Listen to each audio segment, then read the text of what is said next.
Hey guys, so in this video today, we're going to be talking about the P0167 O2 sensor heater malfunction. Now, the symptoms of heater circuit malfunction is going to be a check engine light illumination alerting the driver.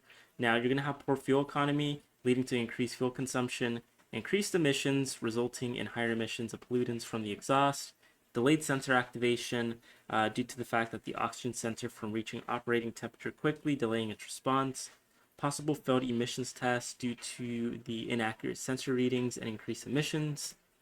Next, going to be the common causes of P0167 code. Now, a faulty heater element is going to be a massive cause, as this can fail due to age or damage, preventing the sensor from reaching temperatures quickly.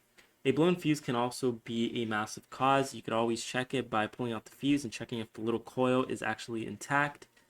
Next is going to be a damaged or shorted wiring, so it can disrupt the heater circuit and lead to the sensor malfunction and error codes in the process. Corroded or loose connectors can reduce electrical conductivity, impairing heater circuit performance, and ECM malfunctions as well can cause internal faults, resulting in this code. Now, next going to be the fixes and repairs of P0167 code, and replace oxygen sensor. Now, you're going to want to swap out the faulty oxygen sensor 3 on bank 2 with a sensor equipped with a working heater element and restore proper function.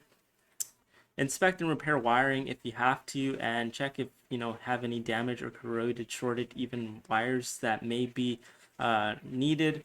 Make sure everything is replaced and ensured that there's enough electrical continuity. Check and replace fuses. Make sure they're not blown to restore power to the oxygen sensor. You could really save yourself a couple $100 if you just check the fuses. It could always be that fuse, like less than $5 for sure.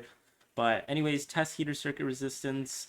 Make sure it's up to manufacturer specification, and update or replace ECM. This one's a little bit of a rare one. However, it's never zero, but usually you could tell when multiple sensors throughout the car have this issue. All right, they have loss of signal that can indicate that the ECM is malfunctioning.